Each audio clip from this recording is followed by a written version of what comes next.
Going live. Oh, we're good. Amazing. Okay. You all right? Hey. Oh, we're live. Okay, great. Good morning, everyone. We are coming out of a security briefing, and so we're ready to get started. It is January 17th. It's Natural Resources and Energy. And before we get started with you all, I would like to do a brief round of introductions so that you know who is in the room. And can we start with you? Sure. Yeah. Hi, good morning. I'm Senator Ruth Hardy from the Addison District. Senator Terry Williams from Rutland District. Ian Watson, the Washington District. And Got that count, I mean. sorry, can you go again? Sorry. Newman Committee Assistant. Great, perfect, thank you. Super, and go right ahead. So thank you for having us. Charlie Baker, I'm during the day Executive Director of the Cheney County Regional Planning Commission, but we're really here on behalf of our state association, Vermont Association of Planning Development Agencies. And I'm Catherine Dimitrick, Executive Director of Northwest Regional Planning, serving Franklin Grand Ave counties. And then online, we do have, I think, Christian. Sure, I can try to talk. Christian Meyer, I'm joining you remotely. Didn't want to bring whatever bug I have with me. I'm Central Vermont Regional Planning Commission. We're located right over in where Walgreens used to be. We don't have any big asks this morning. We're really just trying to introduce the RPCs if you're not familiar with us, or maybe go a little deeper if you are. So introduction, talk a little bit about accountability, funding, state policy. We will spend a couple minutes specifically on the last year's Housing Act 250 bill, referred to Act 181, and how the implementation of that is going, and then more general RPC programs. And I'll kind of do the first half of the presentation. I'll turn it over to Catherine. We are political subdivisions of the state, so created by the state legislature in the late 60s. So we've been around for a while. Really created to provide support and technical assistance to towns and as it's evolved and the state. And really in the absence of county government, we kind of play that connecting role between towns and federal and state programs, helping them take grants, manage projects, and also provide a forum for towns to talk together about issues. And here's just one slide that gives you just a little graphic of the topic areas that we're typically involved with: transportation, land use, housing, brownfields on the left side, water quality, hazard mitigation and emergency preparedness, economic development, energy planning. And there's always a few ancillary things also they come up from time to time. And just to introduce you a little deeper, there's 11 of us, 11 regional planning commissions. We have in total about 135 staff, and I've got 282 somehow off the web, but 237 towns in the state, 10 cities, 35 villages, and cluster stores. So we serve all those communities. Every municipality, every town belongs to one RPC. And you can see the boundaries there. In the northern part of the state, they align fairly well with counties, at least for the upper 6 or 7 counties. And then as you move south, there's some towns in a county that are in different RPC. Vice versa. We helped 113 towns with grant writing, and really we act as kind of like supplemental staff to the towns. Governance. So the towns appoint our board members, and that's obviously our major constituency in our towns. Our boards do what boards typically do. They set the budget, set policy direction, programs, including our regional plan. There's an executive committee of each RPC board that is actually responsible for the oversight of the director, which is just typical governance structure. And then we also typically have committees that do work on specific topics and then make recommendations to the board. So that also provides opportunities for more people from the towns to be engaged at different levels. So it's not just one person from the town typically engaged with us. Funding, we have no general tax revenue. So all revenue comes from federal or state grants with some limited town dues. Just to give you a sense of that, the last time we kind of tallied it all up, town dues were about 5 to 7% of our revenue. The rest is all federal and state grants. And we kind of operate, less like a typical government agency and more like a public sector consulting agency. So we only have money to pay our staff if there's a grant agreement from an agency with specific tasks that we're supposed to do and deliverables. And we don't get paid if we do that work, right? So that's we're constantly doing that. And every hour that we work gets billed to some specific grant. So we have a lot of detailed tracking of what we're doing and who's doing it for and what products we're producing. And just the graphic here is just to kind of indicate, there's a lot of grant funders there down at the bottom, ACCD, please let me know if I need to speak out if any of these, Agency of Commerce and Community Development, VTrans, Agency of Natural Resources, more typically Department of Environmental Conservation within ANR, although sometimes forestry, Vermont Emergency Management, Agency of Administration, Buildings and General Services, Department of Public Service, Vermont Department of Health, the United States Department of Agriculture, typically the Rural Development Programs, Economic Development Administration, Environmental Protection Agency, USDOT, sorry, don't speak that one, and Northern Borders Regional Commission are kind of typical funders of RPCs. So anyway, it hopefully gives you a little flavor. We're typically cobbling together a lot of different grants and revenue sources to work on behalf of the state and our municipalities. And I guess the connection for you to think about it, every time you're asking a state agency to do something, if it's to do something with the towns, they're then typically engaging with us as kind of the mechanism to get to the towns. State policy, and you kind of saw the broad array of things that we're involved with. So because we're involved with so many different things in our towns, we're often called upon to kind of provide testimony here or serve on different state boards or councils to kind of, I think we think about it as providing that connecting fabric between state and local and towns on a whole variety of topics. And then I'll touch on this and then turn it over to Catherine in a second.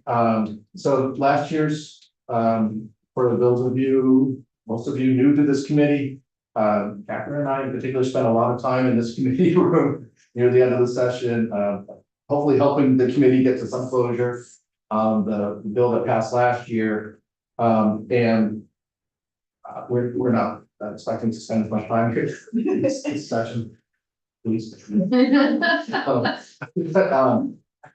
Sorry. I mean, not that we don't enjoy it. Sure. So,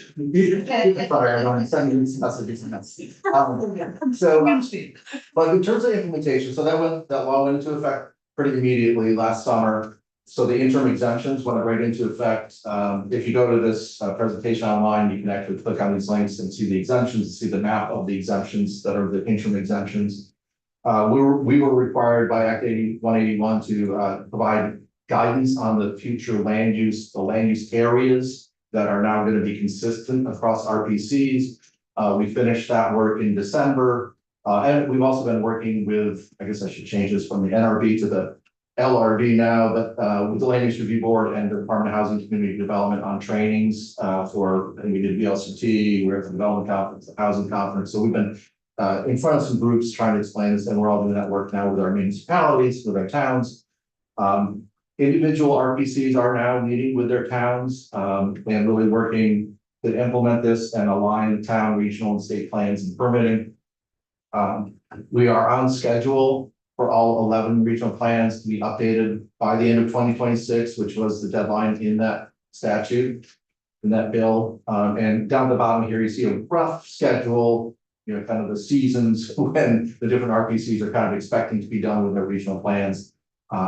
So we've also shared this with the Land Use Review Board staff, and so they're aware, like there's kind of a surge coming next winter, spring of plans, but hopefully it kind of builds up and we figure out the process for approval and it works smoothly, and then there will be a lot more in this time next year. Any questions on that? Just so you know, if there is, we have heard some conversation on people interested in pushing some of these deadlines back. We do not see any reason to do that for this regional planning work. We are on track, and frankly, kind of disrupted with us in the towns if the schedule changed for us, so we're all, going and we're starting to meet with our towns and work on this now, so. And you want to pick up from here? Sure, I'm happy to. So in addition to regional planning, which we all do, and now we'll do a little differently because of the bill passed last year. We also are the technical assistance staffing arm for our towns to actually do the local planning and zoning. And so we provided assistance to 122 towns across the state last year. So really a huge majority of communities got help from the regional planning commissions.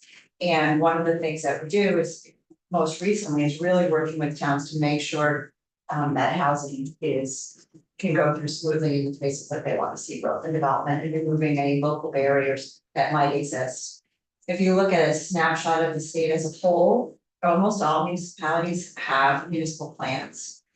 207 have zoning bylaws. And in addition to that, another 37 towns have just standalone flood bylaws. So they don't regulate anything else, they do regulate floodplains. And then 17 municipalities have no bylaws whatsoever. So overall, if you did this snapshot 10 years ago, the numbers would look very different. So there's been a real uptick in communities looking to manage growth at the local level and really using their local voice to manage growth.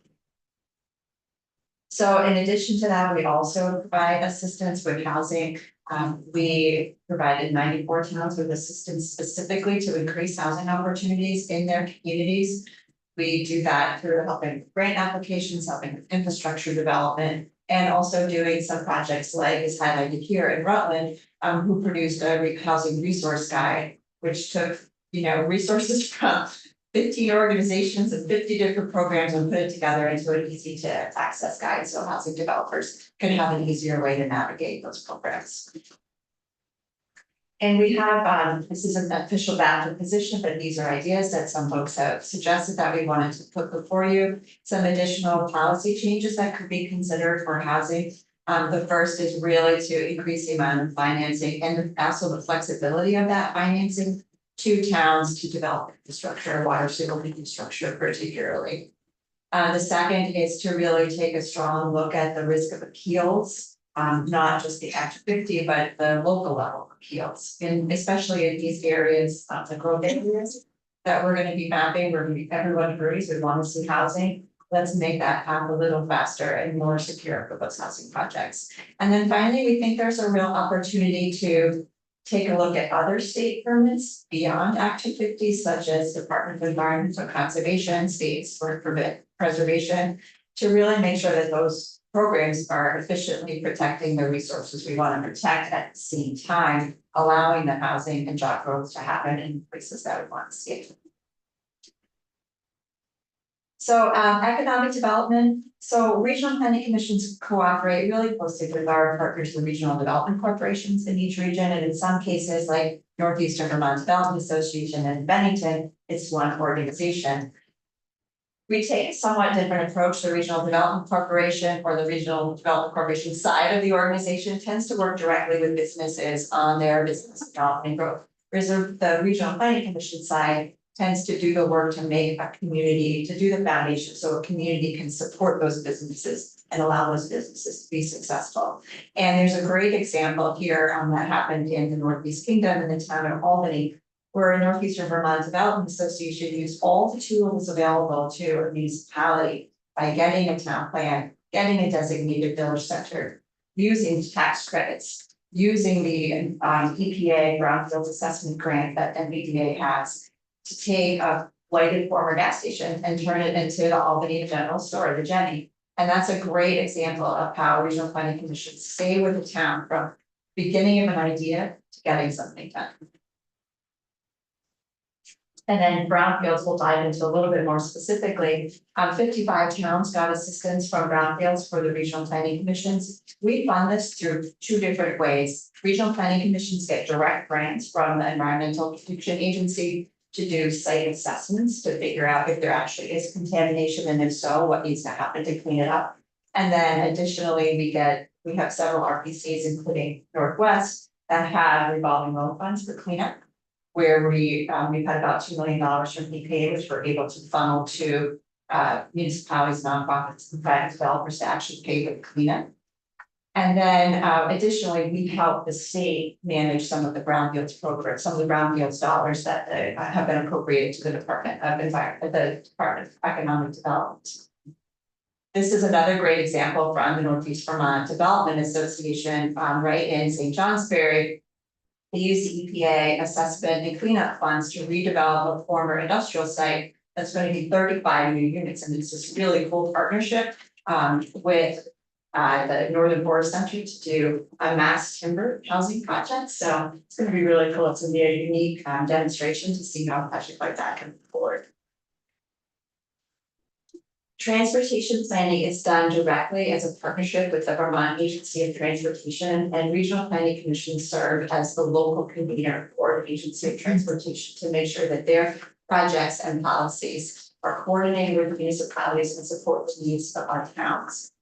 Regional planning commissions do a host of projects with the agency and for our towns, including serving as project managers for culvert replacements, to doing road counts and culvert assessments, to working with the Agency of Transportation on specific intersection or corridor-wide planning studies. In addition, we sometimes get to do fun projects like the one highlighted here. We're blessed in our region to have two rail trails, the Mississippi Valley Rail Trails, 26 miles from St. Albans to Richford, and then we have a large section of the Lamoille Valley Rail Trail, which is 96 miles from St. Johnsbury to Swanton. And in the absence of state leadership for a long time, we managed the Mississippi Valley Rail Trail and did our best to promote it and keep it going. With the advent of the Lamoille Valley Rail Trail, there's a lot more state involvement. We coordinated with V-Trans to do this really fun, interactive mapping tool. So if you're out on the rail trails, you can see where all the trailfront businesses are, and it's a really great business promotion tool where we're combining tourism, natural resources, transportation, and economic development all on one project. We had over 200 towns get assistance from the regional planning commissions with clean water. And we do that through a variety of ways. Some of it is working directly with towns to assess their culverts and assess their roads and see what needs to happen to meet the municipal roads general permit that all of our towns need to follow for their back roads. And additionally, several RPCs serve as what's called the clean water service provider, where the Department of Environmental Conservation delegates to us the funding and the responsibility for getting phosphorus reduction projects done to help meet the Lake Champlain phosphorus reduction requirements. There is a great example of this for Addison County Regional Planning Commission. They are a clean water service provider, and they use some funding from family forests to reduce runoff in the Bristol town forests from a logging road, and that you can see had a reduction of almost 15 kilograms a year of phosphorus just from that one project alone. And then energy, we work a variety of energy projects. All of the regional planning commissions have a staff member who is well versed in energy policy, planning, and project development.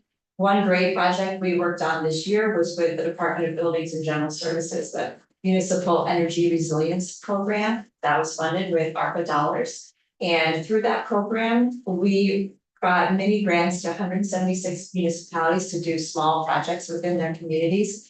And then we were able to work with our towns to get over 600 municipal buildings assessed for energy conservation and to identify priorities for making improvements that would save money and improve those buildings in the long term. From there, we 126 municipalities we worked with to get the implementation grants. $36 million almost to do those projects. And that's going to be something that will save local taxpayers money and effort in the long run. And then Christian, we'll turn it to you. Thank you. Thank you. I appreciate given this slide. Obviously, emergency management, planning, and response has been a big part of our work in Central Vermont over the course of the last 2 years. Just through our regular work in this field, we've assisted 260 of Vermont's municipalities that were able to improve their mitigation planning or take actions to make capital improvements. We play a key role during the response, working with VEM, Vermont Emergency Management, on contacting and inventorying needs among our communities, and then play a key role in the long road to recovery following a major disaster. I think a good example of this to illustrate many of these elements is the town of Plainfield. Well, we're also still working with Montpelier and Barry as they work down their road to recovery in Plainfield. I think it's a good example of a smaller community that benefited from that capacity. So in the days immediately or days during the flooding last summer, we were in touch with the municipality, identifying anywhere there were needs or high risk residents and communicating that information to Vermont Emergency Management and State Emergency Operation Center.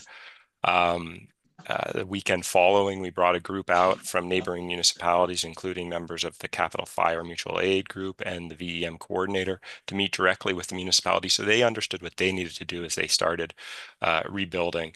In the 6 months since, we've been in countless meetings with the communities. They try to create develop a vision for how they rebuild, and are working with them closely as they try to achieve or create a new designated neighborhood development area, which would allow them to move a large portion of their village out of the floodplain and find and create new housing for the 30 residents or the 30 households that will lose their houses through the buyout process in Plainfield. So it's both the long and short term. We're closely involved and with our municipalities and adding capacity where there is need. Going on, I can continue, or you can throw it back to the room if that's easier. Yeah, thanks, Christian. I was just going to add something, which is, this is one area where we kind of talked about how we're supplemental staff to towns. This is an area where we actually provide supplemental staffing to the state and the state emergency operations center. So we have 2 or 3 staff at every RPC are trained to kind of be backup staff at the SEOC when there's a disaster. So, and that really started as a result of Irene. The state was kind of like, holy crap, we need more help. And so we stepped into that need at that time. And then this last slide is just kind of just other kind of partnerships, collaboration that we get involved with. We talked a little bit about working with our regional development corporations to do comprehensive development strategies. We've almost all of us have supported our communications union districts at some stage with the broadband work. Our service providers we mentioned, and then just other collaborations that happen, public safety, energy, other topics. And Catherine mentioned this before, but we're kind of one of the few entities, like we're there like for the planning phase of like, what do you want to do, figuring out the alternatives and going with that, and then sticking with the project for the town. Often through successive select boards, there's turnover, and so we try to maintain that consistent balance to what's happening locally to get things done. We mentioned one project down here, the last year, the legislature, just last year, the Municipal Technical Assistance Program, I think maybe it was the Budget Adjustment Act program last year, which really focused on the towns that had the least capacity, if you remember that. And so 2 Rivers, Beachy Regional Commission have been managing that. Our part of the work with the agency administration. And so there's been a lot of staff work, consultants, and hopefully a lot more money has been flowing into towns to get things done that otherwise wouldn't have the capacity to do it. So that was really the last one. Thank you. And happy to have any conversation, question, or hear how we're really just offering to be helpful as you're having conversations. I think we can help. We're happy to do that. Super, thank you. Any questions? Yes, ma'am. For your RPCs, and I noticed, so there's no general fund revenues, but they get the RPCs get money through federal and state grants. Do they receive a block grant for the operation of that RPC, or are they always just taking a chunk of every project to run their operation? Yeah, more of the latter, where there's a percentage that helps, fund, pay for our rent and things like that. Okay. Yeah. Okay. For the administration of it. Right, for the facilitation of the grant. Okay. Yeah. All right. And yeah, like our the transportation funding, I was coming from federal transportation funding and then with match requirements, but just how we used to do the most flexible is the money that flows through ACCD, which is the regional planning grant. and that's funded by the property transfer tax. Okay. Do each of the RPCs get the same amount of money or No, different, and how's that determined? there's a formula that's associated with that, and so the way that formula works is half of the funds are divided equally among the RPCs, so kind of like that base funding question you asked Okay, about, yeah. so half of it goes equally to each RPC, and the rest of it is divided based on the number of communities you have in your region, your share of the property transfer tax and population. Okay, so it's some Yeah. population's a factor, number of municipalities is a factor. For that one grant. That one, That one. they're all a little different, but that one in particular, since Shirley mentioned it, it is our most flexible of the grant, of the specific grants that we get. So that one does have a formula. Okay, That's it. As we work with each agency, they try to flex it depending on the needs, if it's very like, we have to meet with every town, then it's typically the number of towns will drive it.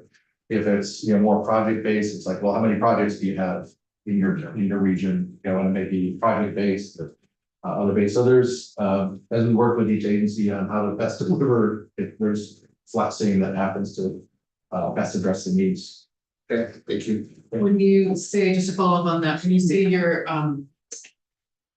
share of property transfer tax, do you mean the property transfer tax that's coming from sales that happened in your region? Correct. Okay, Yes. gotcha. Exactly. Yeah. Right. So there's within probably anybody across government, there's never enough employees to do everything you could be doing. So I just want to know on that scale how do you feel things are with the RPCs in terms of your capacity to do the work that if you could, you're trying to get it done. I have a sense from my RPC that they're pretty decent. Not always able to how would you describe your capacity issues? I would say that How would you describe it? we never have enough staff to do the work that our towns need us to do and that the state asks us to do. And that is partially because of what we noted, that we don't really have a general fund funding source, and so we are constantly applying for grants and seeking funding sources to do, and those are always tied to specific projects. And so we need to work on those specific projects. We have a town, we get a group of towns that have a need, we're like, okay, what can we apply for, what can we do to serve that? And then, so we're always trying to hustle to fill the budget needs to do the work we need to do. And so that hustling takes away sometimes from that long-term thinking that I wish we had more time to do and more capacity to do. So like, for example, right now in my regional planning commission, we have about a $3.2 million budget overall. And within that, the last count, we had just about 75 different contracts and programs that we manage. All of them have different reporting requirements, different invoicing requirements, different performance measures, different projects that we need to do. Yeah, and I'll just follow up to say, I think the legislature has been cognizant and, kind of supports of the, like, there was a boost in funding that came with Act 181 to do all this intense work with the towns this coming year. So you're also feeling like what's the image, the egg going through the snake, like that's a big chunk of work that's going through us right now. So there's a little extra challenge and opportunity going on, particularly in this, I think the next 6 to 12, maybe 18 months, we'll use some extra strain going on. But all our eyes are open, and I think we really appreciate the support of the legislature for the work that we're doing to help the state. So. Oh, Snre. Yes. I just want to put a pitch in for the work that I have been working on, but no longer am, with the county regional government study. And hope that you all are continuing to pay attention. I reached out to Chris Campany because he was the one that was sort of in the room.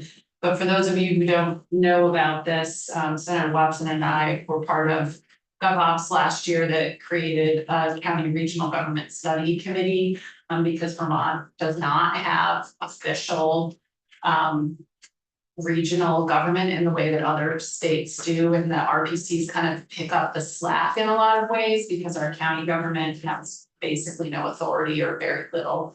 And They were more- and no money, and you guys are in this weird position that you just described, so. I hope that work continues, and I think it's really important that you all sort of try to move that forward, because unfortunately, I will not be in a position to do that, so.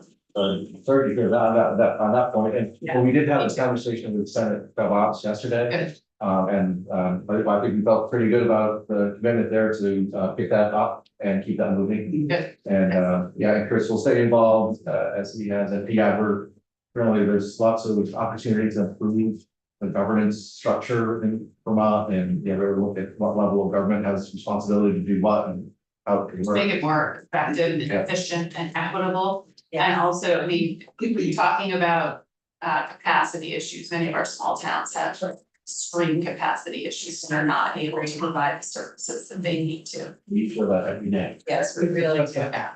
Yeah. Senator Lewis. Any connection, any more connection between your organization and the VLCT?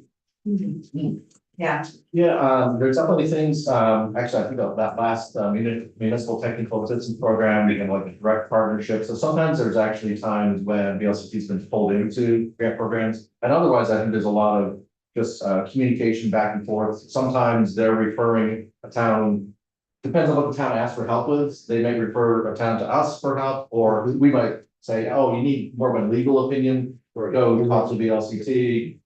So yeah, I think there's a lot of cross fertilization there. and I think the flooding is a great example of the dual roles that we play, the complementary dual roles. So when the flooding happened in the last 2 years, VLCT has a super talented team with Kate Buckley and Bonnie Wonder and some others who they took the effort to make sure there was a one-stop shop for, all right, where do I go for the federal resources? Where do I go for the state resources? You know, the consolidated place that all towns could go to for the answers to questions. So we didn't need to recreate that as RPCs. And then we were the ones on the ground, like Christian described, directly working with the towns and helping them navigate those resources. But VLCT took the role of coordinating, consolidating, making that information easily available. And that's very typically the different roles that we play. It's good complementary. And I had a standing monthly meeting with Ted to just coordinate on things and make sure, because we have the same constituents, the towns. Right, And so we really try to make sure we're complementing each other's services and. and all towns count on both of you, Right, Absolutely. absolutely. almost to the point where they can't make a decision, well, making sure that VLCT Yeah, supports them. Interesting. I have other questions too, thinking about the 17 towns that don't have anything, I assume that that's mostly due to lack of capacity. Right, that we have some towns that are just so small that there's they've got a tiny select board and maybe one staff person, that might be it. I don't know, I'm imagining, but can you speak to that at all? Yeah, I can. I have 2 towns in my region, one of which just got their first town plan. So now all towns in the region have a town plan, so it's very exciting. But so I think there's, myriad reasons why towns don't have a zoning. I think some of it is philosophical, but a lot of it is capacity. And when I look at the 2 communities in our region that don't have zoning, it is 2 of the smallest towns. They have very little to no development. And the development that they do have is super incremental, so there's deck on their house, or, they, down a building in their tiny little village with 4 buildings that they want to see improved, so. It's a combination of like, so what's the reason to do something, why go through like the structure and the work and adding that municipal capacity, if not much is happening, so it's a combination of factors. Yeah, fair enough. And it is work on behalf of the town, right, to administer it after the fact, so that's definitely a barrier, because, when you're contracting, trying to get some zoning administrator assistance, really work. And those are very difficult jobs that are not typically well paid and are super part-time. Yeah. So they're hard to fill. Fair enough. And I want to come back to the work that you all are doing with Act 191. So I just want to say, like, it's very encouraging to hear that you feel like it's on track, making the progress as intended, and that the deadlines seem appropriate, and that any disruption to change any change of the deadlines would be a disruption. That's and I guess I also just want to say I'm really looking forward to hearing further about how that goes as it rolls out. And the one other question that I have is similar to Senator Williams' question about VLCT. I can also imagine that there is some overlap with regional economic development corporations. Can you speak to that at all? How that works? Yeah, I think we don't actually see a lot of overlap because Okay. they're really working with the businesses. Yeah. And we're working with the towns. Gotcha. So we have distinct, and obviously there's issues where they need to work Sure. together. And so sometimes we'll partner up then and be like, oh, they're working with the business is trying to get through, a zoning issue or maybe, some other issue with the town and we'll get engaged at that level. So- Right. Typical lines. So it's pretty complementary work Mhm. at this point. Yeah, that makes sense. And And a then, lot of us have board members on the RDC board, so we have staff members serves on our screen board, so there's always that. Yeah. So she gets all the details. And they have a member on my board, like, so a lot of us are cross fertilizing, in multiple ways. and you might have already spoken to this, but just to ask the question, what that is within the scope of something that we could have the power to do? Is there anything that we could do that would make your flags either better or more effective, or like your work more effective, or just so that we know what it is? Is there anything that would be useful to? I know you don't have any particular ask, but I figure I'd at least put the offer out there that it would be good to know. Sorry, it's hard not to start with a money question, but, so just, full disclosure, we did ask the administration, we show up in the budget under ACCD. And that direct allocation from property transfer tax. And so we did ask them for a 3% increment rate, similar to what the governor put out for all the agency stuff. So that was really the only financial ask, and then there's so many other issues that are probably better addressed by the regional county government. Yes. Work to come up with bigger solutions. I think the recommendation that we put up there from some of our colleagues to take an examination of the state agency permitting process. That could help us tremendously in the work we do for our towns and with our towns. Because they're, we are in many cases acting as developers. So we're working with our towns to go through the permitting process. And so, as a public agency doing that, I think we have a unique view of that process and would certainly be happy to be part of any conversation if that. Okay, well, that's really good to know. Thank you. Yes. How about cuts? Do you do any work with the communication? Yeah, I would say almost all of us helped at least some get started. Some of us, like, I think maybe, I don't wanna overassume, but I think Bennington is still staffing to some extent their CUD. We're staffing the CUD in our region, I know. It ran out of our office for a little while and now we still provide support. To get the build out for the. Yeah. Where. And it really depends on that CUD as to, how the board, how active and how much they can do. And some of them have hired executive directors now, so some of them have moved on, which is great. We're happy to incubate. Flog. And others are still a little more reliant on RPC assistance, but we're getting, to your earlier question, we get paid out of the brownfields, or I'm sorry, broadband. Yeah, Broadband funding provides, a percentage to support that. so when they move on, see yourself being any more involved in it? Yeah, like ours has moved on to be an independent entity. We are happy to see them graduate and leave the nest. But we still continue to participate in the meetings and we offer resources and support. We offer grant applications and they had a recent staff turnover and we filled in and helped with make sure they payroll and all that stuff. So yeah, we're very close. Great. Super. Thank you so much. Thank you so much for the time. Appreciate it. Of course, we'll see you later in the session. Okay, sounds good. Let us know. Okay. Sounds great. Thank you. Thank you. Thanks, Jen. Yeah, thanks for. Yeah, thank you all.